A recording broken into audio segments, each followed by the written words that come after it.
Saudara-saudariku yang dikasihi Tuhan, Shalom, salam damai sejahtera untuk Anda semua. Hari ini kita merayakan hari raya kelahiran Santo Yohanes Pembaptis, perintis Tuhan. Santo Yohanes Pembaptis sering disebut sebagai nabi yang terakhir. Mengapa dia disebut sebagai nabi yang terakhir? Karena ia menyiapkan kedatangan Sang Immanuel yang artinya Allah beserta kita. Maka kalau Allah itu sudah beserta kita, Immanuel namanya, yaitu Tuhan kita Yesus Kristus, maka tidak diperlukan nabi lagi.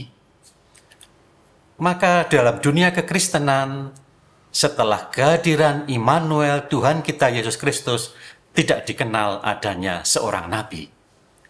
Nabi hanya dikenal sebelum zaman Tuhan kita Yesus Kristus. Maka mari kita melihat kenabian Santo Yohanes Pembaptis. Saudara-saudariku, nabi itu diakui kenabiannya karena perilaku nabi itu sendiri dan ajarannya, serta hasil positif dalam masyarakat akan iman yang diajarkannya. Apakah mendatangkan damai atau perpecahan, penindasan atau diskriminasi, atau sebaliknya mendatangkan damai dan sejahtera serta keselamatan? Dalam diri Yohanes Pembaptis, sang perintis Tuhan ini, kita melihat kenabian yang sejati. Kita bisa membacanya dalam kisah kelahiran Yohanes Pembaptis dalam Injil Lukas bab 1 ayat 57 sampai dengan 66. Kelahirannya ditandai dengan peristiwa besar. Ayahnya Zakaria menjadi bisu karena tidak percaya akan tugas anaknya yang akan dilahirkannya. Tetapi ketika Yohanes lahir dan diberi nama Yohanes, maka terbukalah kebisuan Zakaria, dan Zakaria berkata, "Dan engkau anakku, engkau akan disebut Nabi Allah yang Maha Tinggi, sebab engkau akan berjalan mendahului Tuhan untuk menyiapkan jalan bagi Tuhan." Jadi jelas bahwa Zakaria itu melihat anaknya sebagai nabi. Dan dalam kenabian itulah dia menyiapkan kedatangan Tuhan.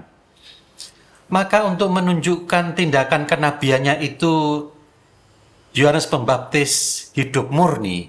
Ia tidak beristri untuk menunjukkan kemurnian dan netralitas imannya dan kemurnian hatinya. Ia hidup miskin untuk menunjukkan ketergantungan hidupnya pada Allah. Ia hidup damai dalam kesunyian di padang gurun untuk menunjukkan komunikasinya yang intens dengan Allah. Ia mewartakan hidup moral dalam hidup masyarakat. Maka ia terpenggal kepalanya oleh seorang raja yang ia kritik karena ia mengawini istri adiknya sendiri. Saudara-saudaraku yang terkasih, di zaman ini memang tidak ada nabi lagi. Tetapi bukankah ketika kita dibaptis, kita menyandang martabat imam, raja, dan nabi? Oleh karena itu, di zaman sekarang ini, peran itu tetaplah dibutuhkan. Mari kita mengungkapkan kembali hidup kenabian kita dengan hidup yang benar, dengan etik yang benar, dengan moral yang benar. Itulah hidup kenabian kita. Semoga dengan demikian kita mengenal sungguh-sungguh Tuhan yang hadir, yang disiapkan oleh Yohanes Pembaptis yang hari ini kita rayakan kelahirannya. Shalom.